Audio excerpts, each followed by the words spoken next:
Hello and welcome back to Supposedly Fun. My name is Greg and I'm here today to do a Friday Reads video. This is where I wrap up the week in reading. I have 3 very interesting books that I finished this week and I really can't wait to talk to you about them. I also, in these videos, usually talk about anything exciting that has gone on in the bookish world or just in the world in general, and this has been a pretty quiet week in that realm.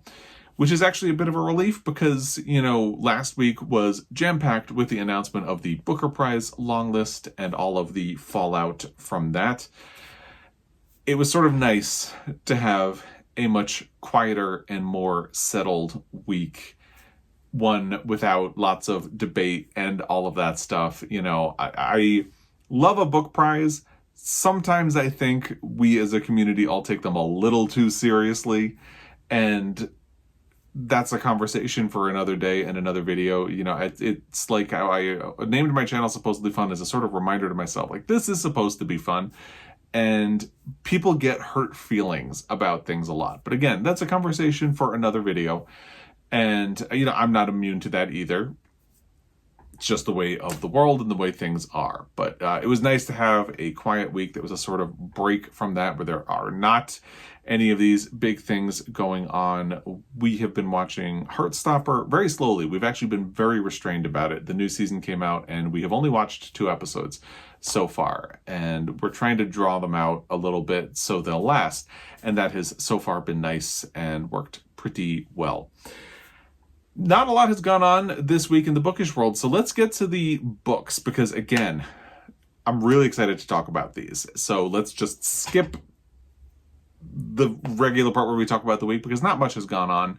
There have been things outside of the bookish world, but let's just get to the books. And the first book that I finished this week is not going to be a surprise because I had talked about reading it in my last Friday Reads. It's This Other Eden by Paul Harding. This is currently longlisted for the Booker Prize. I think one thing I did not mention in all of that discourse is that if the Booker longlist situation goes well for Paul Harding, he could become the first person to win both a Pulitzer Prize and a Booker Prize. And that would be really fascinating. He won a Pulitzer Prize for Tinkers, and spoiler alert, that is one of the other 2 books that I finished. So you can expect my Pulitzer Prize deep dive on that, but we'll talk about that one next. This Other Eden is the much more current book of his. I had been really interested in reading it when I heard about it, and I pretty much decided that I wanted to do this one before I did Tinkers. And then as excitement for this book sort of built, I started getting it in my head, well, this is actually a really good time to revisit Tinkers and do a Pulitzer Prize deep dive, which should be coming. We'll talk about that when we get to Tinkers. But it just felt like a good time to try his work for the first time. And I really enjoyed the experience. I will say, I have seen his work compared to William Faulkner. I think there are definitely areas in which that is true. To me, it actually feels like if William Faulkner and Marilynne Robinson had somehow had a baby, it could be Paul Harding, because his writing really reminds me of Marilynne Robinson as well. And she is, of course, the author of Gilead, which is the book that I called, featured heavily in my best books of the last 25 years video, which I'll link down below. No spoilers for how that goes.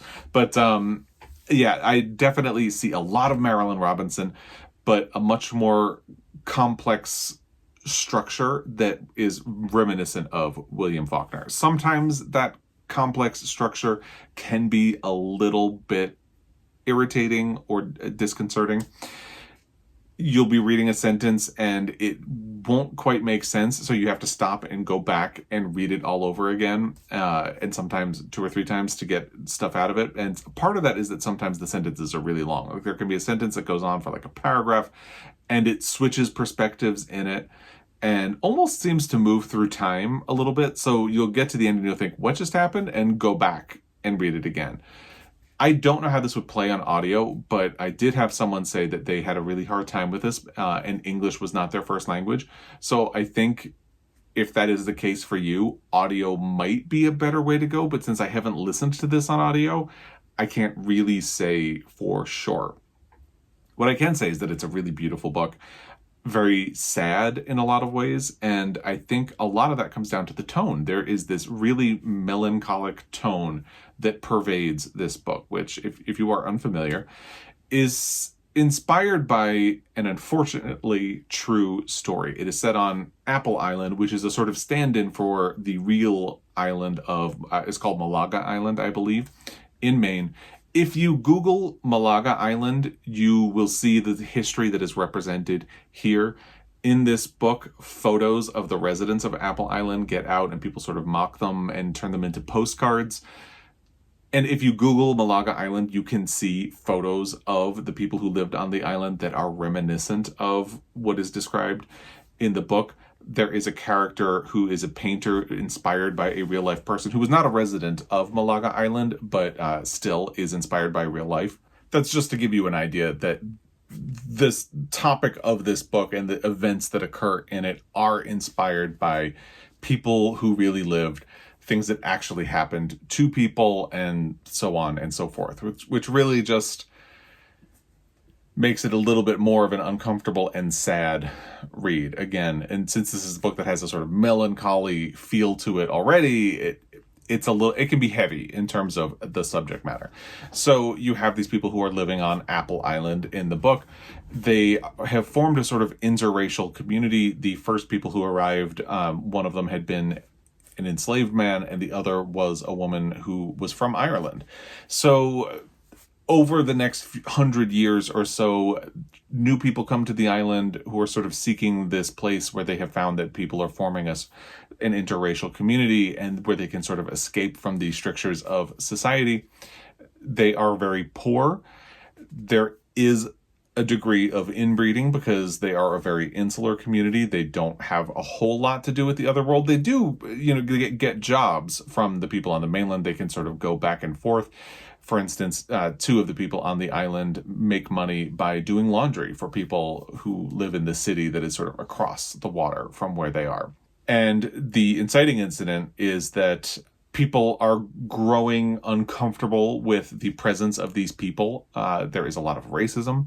People are sent to examine what's going on the island, and it is decided that they are going to be removed from the island. And that is what really happened to the residents of Malaga Island. Some of them were sent to state hospitals for the feeble-minded, which again happens here.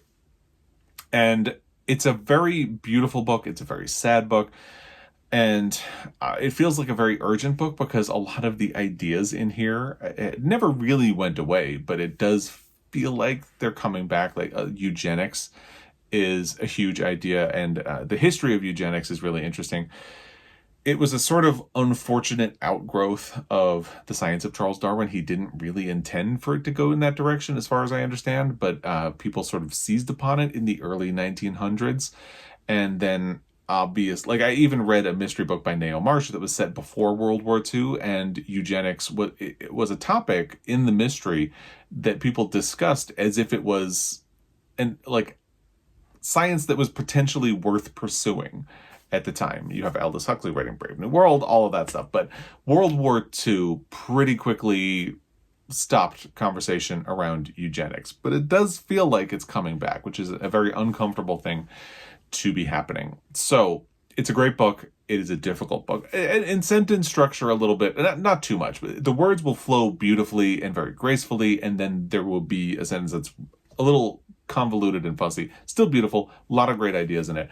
And to me, it feels like a great contender for the Booker. As I've been reflecting on it, it feels like Sebastian Barry is probably the big contender, but that could just be because a lot of the contenders this year are more unknown. I think the shortlist will reveal a lot about where people stand in the competition for the Booker. But this does feel like a prime candidate for the shortlist, and therefore it would have a decent shot at the win at some point. We'll have to wait and see what happens. So as soon as I finished this, I liked it a lot. In case you can't tell, I liked it a lot. And I was really intrigued to read more by Paul Harding. So I immediately went back to Tinkers. This is not the cover of the book that an American is used to seeing. I found this in my local used bookstore, but this is actually from the UK. And just sort of as an aside, There wasn't really a hardcover produced in the United States. There was, but this book came from such a small publishing company that they did a very small print run of a hardcover. At the same time, they released the book in paperback. So first editions could actually be either hardcover or paperback. The paperback is just far more likely to be the one that you would run into. So I have been kind of aiming for hardcovers of Pulitzer books. And when I saw this one in my local used bookstore, I was like, this is a really cool edition. And it's like this because it's the UK edition of the book. Anyway, I immediately turned to another Paul Harding book so I could read this. And I really liked this a lot. It is a very great book. Again, it is a very sad book in tone. There's a very melancholy feel that comes along with this, which is very appropriate because I'll talk a lot more about this book when I do my Pulitzer Prize deep dive, and I'm really excited for that. I teased it on the community tab on my page because I'm sidetracking from what the book is about, but let's just go with this sidetrack for a second because this is probably the most surprising book to win a Pulitzer Prize for fiction in my lifetime. It's hard to say ever because once a book wins a Pulitzer Prize for fiction, over time, the fact that it won becomes the most essential thing, and it's hard to access whether or not people were surprised at the time, and you have to kind of research it. So this is probably the most surprising that I'm aware of and in my lifetime because people had not really heard of this book. And I had assumed that it would be sort of difficult to unravel the threads of how a book that really not many people had heard of won a Pulitzer Prize for fiction. It's actually been out there the whole time. And I cannot wait to talk about the story because the story of how this book got published is wild. The story of how it got published and then won a Pulitzer Prize is even more bananas. And I really can't wait to talk about it. I had wanted to try to film this week or get my planning done so I could film early next week, and I'm not at the point where I can. So unfortunately, that is a shameless tease that I put on the community tab and that I'm doing right now. But odds are the earliest you would be able to see that story would be Thursday of next week, but it's much more likely to be the following week. And I'm sorry, but that is the way it is. You're just gonna have to live in suspense or Google it yourself. Again, I within an hour or 2 hours, I had the answer. And it, again, is kind of wild. But getting back to the premise of the book, which lends to that very melancholy tone and the sort of overall pervading sadness that you get from reading it, is that this follows a man named George Washington Crosby who is dying. And as he is dying, he is hallucinating. So there is also a very dreamlike quality to the entire book. And it also tells the story of his father, Howard. I will probably save a lot of the rest for my Pulitzer Prize deep dive. But, for example, the opening sentence of the book is, George Washington Crosby began to hallucinate 8 days before he died. This is a very short book. It's under 200 pages. I will say this as well, to sort of tide you over until I do my Pulitzer Prize deep dive. There are passages in this book that are, the way I described it on Instagram, is just face-slappingly good. And what I mean by that is that, sometimes you're reading and there's a passage that is so good and so profound that you feel stunned as if you've been suddenly, unexpectedly slapped in the face. That's what I mean by that. But there are a couple of passages in this book, maybe 3, maybe 4, that are face-slappingly good, as I would say. And can't wait to talk about the book. And there are aspects where, again, it's definitely a style of Paul Harding. And again, I would describe it as William Faulkner and Marilyn Robinson had a baby. Passages of this sound as elegant and beautiful and sad as Gilead, and parts of it feel as intellectual and complex as Faulkner. And it's really interesting. I can't wait to talk about this book more. So my big debate at the moment is whether or not I should go right into Enon, which is Paul Harding's other book. So Tinkers was first, Enon came after that, and then this other Eden is his third novel. All of the books, form a sort of universe. It's sort of like an MCU type of thing. The character in Enon is the grandson of George Washington Crosby in Tinkers. And he sort of appears almost in a hallucinatory way in this book. The town of Enon is mentioned in Tinkers and is also mentioned and featured in this other Eden. A character is sent to Enon at one point. Yeah, so he's creating this sort of connected universe between his novels, and that's really interesting. And because this one is, because it follows a grandson of George Washington Crosby, it has the feel of a sequel to Tinkers. And I'm sort of debating if I should read this or if I'm going to need a little time. This feels like the time to do it. This was published in 2013. I actually got an advanced reader's copy of this. So flashback to early 2013, I was still working in publishing in New York. We had not moved to Montana yet, and I had not left publishing yet. While I was at Book Expo, Paul Harding was doing a signing. So I have a signed advanced reader's copy of Enon. See? To Greg, enjoy, Paul Harding. Which is just kind of fun and cool, especially since he is an author that I have now finally gotten around to reading and enjoy, but also because he's now also in the conversation for the Booker, in addition to the Pulitzer he won for Tinkers.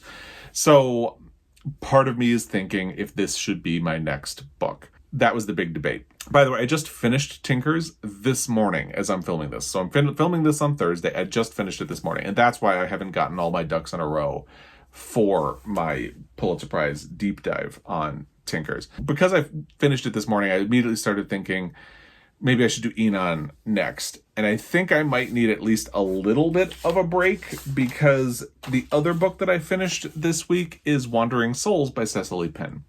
And let me tell you, so I finished Tinkers this morning, and then somewhere around or just before lunch, I managed to finish the audio of Wandering Souls by Cecile Penn. Boy howdy. Oh boy, whatever exclamation you would like to use that's charming and silly and just old-fashioned. I cried. I have been feeling emotionally devastated. And part of that is the sort of ramp up to me finishing this book was this other Eden, which was really sad. And Tinkers, which was sad. And then this. I have not felt this emotionally devastated after finishing a book since I finished A Place for Us by Fatima Farheen Mirza, this book right here that is permanently faced out on my bookshelves. I feel like I need a little more time to let this settle, but because I'm on this wild emotional high with this book right now. I love it. I love it. I love it. I love it. I love it. But I cried a lot, like uncontrollably sniffling, crying. So there was one chapter left at that point when I'm like sobbing. And I had to hit pause. Thankfully, Joel is home today. He's not traveling for work. So we're both working from home. So I hit pause, went to Joel's office, and just got a big hug for strength, and then gave myself like 30 minutes to compose myself, and then listened to the last chapter. What a profound and powerful, beautiful and sad, yes, read about a lot of things. So if you're unfamiliar, this was longlisted for the Women's Prize. And it is probably the book on the Women's Prize that jumped out to me the hardest. It sounded the most interesting to me, but I was waiting for feedback on it since I was unfamiliar with it before the Women's Prize longlist. When they announced the shortlist and Wandering Souls was not on it, a lot of people commented to say, I read this because of the long list, and I'm really upset that it's not on the short list. It's a beautiful, beautiful book, and that really ramped up my desire to read it. So I got this copy from Montana Book Company on Independent Bookstore Day back in April. And finally, I decided to listen to the audio. The audio is really well done, by the way. This follows three siblings. They are living in Vietnam, and it's set during the Vietnam War at this stage. They have a larger family. I think I can't remember if they have 2 or 3 other siblings, and obviously they have 2 parents. And they want to leave Vietnam to get to Hong Kong, and then from Hong Kong, their aim is to get to the United States because an uncle of these children is living in the United States. But in order to make the journey, they separate. The parents take the younger children, and then An, who is 15 at the time, takes two of her younger brothers. They get to Hong Kong, but once they arrive, after a little bit of time has passed, they find out that their parents and their other siblings have drowned. Their boat did not make it. An immediately has to step into a sort of maternal role for her brothers, and she's 15 years old. And there's all this bureaucratic stuff going on. There are countries that don't want refugees and countries that are kind of begrudgingly taking them. And there's all this red tape. She doesn't know what to do. She doesn't know how to take care of her brothers. She doesn't know how to navigate all of this bureaucracy to figure out what to do and how to get where she wants to go. So instead of being sent to the United States where their uncle is, they end up in London. None of that is a spoiler. That's all the premise of the book. But they end up in London. And it's about their status as refugees, the discrimination that they face as part of that, the fact that the government only begrudgingly, this is Margaret Thatcher's government, by the way, does not really want them there, but sort of begrudgingly let them in. The discrimination that they face, the fact that she's not really able to be in school. She has to take a job to take care of her brothers, and who are sort of allowed to be children. And that's one of the things that really resonated with me about this book, because that story of a sibling who is forced into a parental role is very personal for me, not because I have done it, but because I have seen it. For example, Joel, my husband, was the youngest in his family, but he was sort of forced to take on a role where he was the person who cooked for his brothers. That's how he got started in cooking. My foster son has a brother and had to take care of his brother since their mother wasn't around. And my own sister really took on a maternal role for me and my younger sister, because we had alcoholic parents and an alcoholic mother and a father who was always at work and never really around.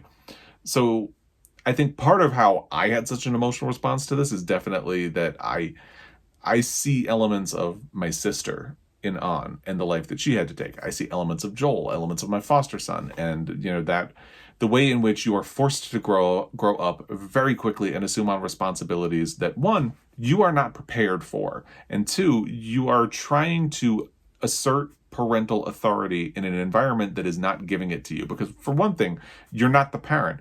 So the kid can always, and I did this to my sister, can always say, "You are not my mother. Don't tell me what to do."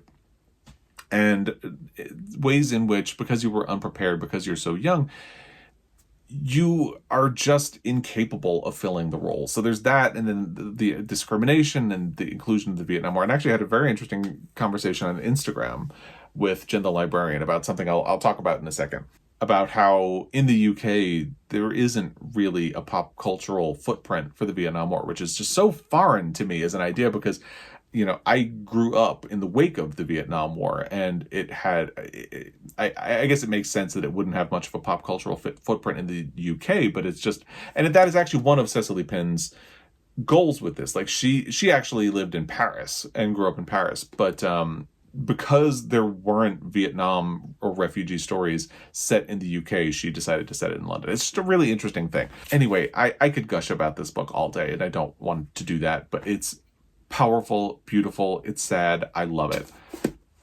I love it. It tore my emotions to shreds. It has been a long time since a book made me cry like this. I've been trying to think if there was a book since A Place for Us that made me cry like this.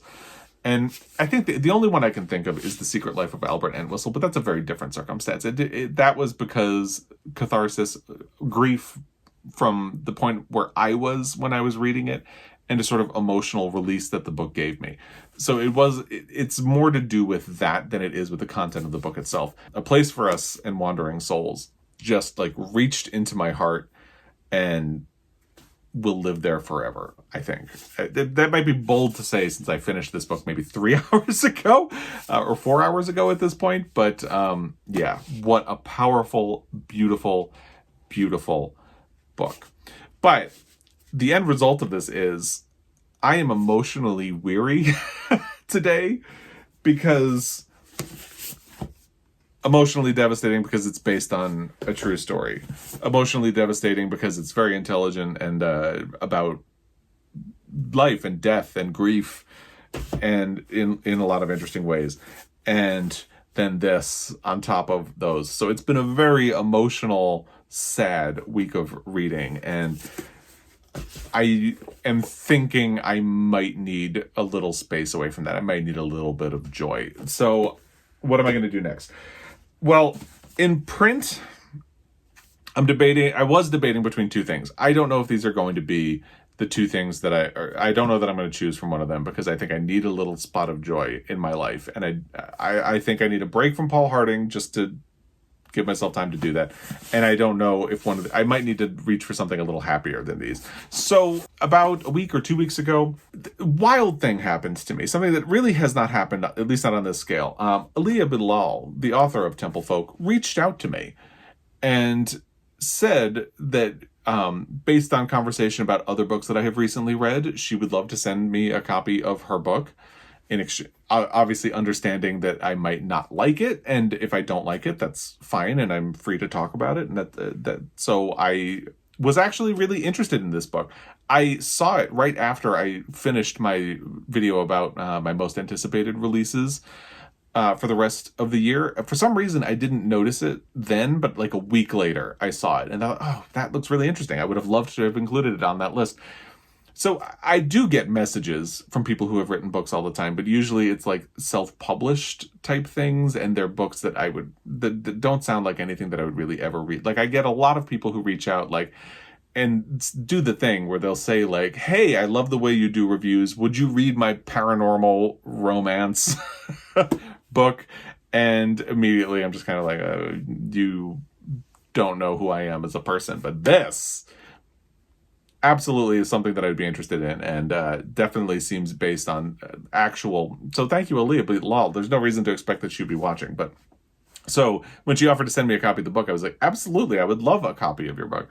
So it's here, and she signed it, and that's really great. And I would love to read it because I'm genuinely interested in it. And now there's this fun, cool thing, and she signed it for me, which is really lovely. And this is something that has never happened to me before. So it's just a cool thing. But anyway, these are stories about the Black Muslim experience living in America, and it's a short story collection. And it just sounds really fascinating, especially since I just finished Dearborn by Ghassan Zenedine, which is about Middle Eastern people living outside of Detroit. Let me tell you about the blurbs on the back of this book. Edward P. Jones, who wrote The Known World. Disha Filia, author of My Beloved The Secret Lives of Church Ladies. Angela Flournoy, who wrote The Turner House, which is a book that I read before BookTube, so I don't know if I've ever really talked about it here, but I really liked that book a lot. And Marlon James, author of A Brief History of Seven Killings. Wow. So I was really thinking about this, and I might still do this. I might still do this as my next book, because there's no reason to expect, I don't know, I haven't looked to see if it has sad content. It feels like it would be an interesting book to do. I might still do it. I need to let myself emotionally recover today, and then maybe I'll dive into that one. The other thing is, so I recently did something I had not really done before. I reached out to two publishers to ask for advanced readers copies of a book, Good Women by Hallie Hill and Dearborn by Ghassan Zenedine, both of which I really liked, and I was approved for an advanced readers copy. So emboldened by that, I heard about Absolution by Alice McDermott. This is the book I was talking to Jen the librarian about, and I'll tell you why in a second. But I heard about this book, and it sounded really fascinating. So I reached out to the publisher, FSG, and asked for a review copy, and they sent it to me. This actually just arrived yesterday. And the reason I was talking to Jen the librarian about it is if you are familiar with her channel, and if you're not familiar with her channel, I would really encourage you to check it out. It's fantastic. I'll link it down below. There is a quote from Siegfried Sassoon.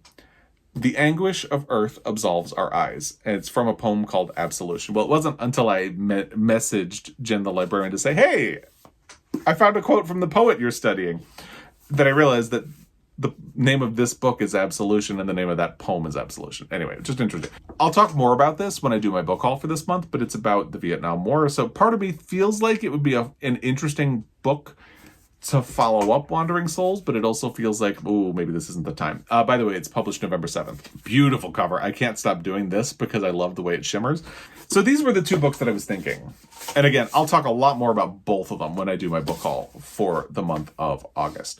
These were the two that I was debating between, and now I'm kind of wondering what I might do, like if I need a spot of joy first. And I don't know what I would reach for as a spot of joy. Usually I do that on audio. However, I have picked my next audiobook. I had been thinking that was where I would do my spot of joy. And then I listened to the most recent episode of the New York Times Book Review podcast, which featured an interview with Ann Patchett. Now, I have been on a journey with Ann Patchett. I talked about this in my Do I Want to Read These Books video, where I talked about books that are going to be released in the second half of the year and whether or not I want to read them. And I talked at length about Tom Lane in that video because I've only read one book of Ann Patchett's. It was Run. I did not like it. It just felt clumsy and accidentally racist in a very surprising way. So I kind of wrote off Ann Patchett at that point, and people would occasionally over the years be like, oh, this book is so good. And I'd just be like, sure, great, good for you. And wouldn't actually read one of her books. I've been feeling like maybe I need to go back. And that was kind of sort of the focus of the conversation. Like, I feel like I need to give her another try. Maybe this is the book that would do it, or maybe I should go back. So a lot of people recommended Commonwealth. But anyway, Tom Lake is the new one. And I do have access to that book on audio. It's narrated by Meryl Streep. I adore Meryl Streep. So I think I'm actually going to do Tom Lake. And this interview that she gave was so great and charming and fun. So I'd encourage you, if you are a podcast person, listen to that episode of the New York Times Book Review podcast. She is just a delight.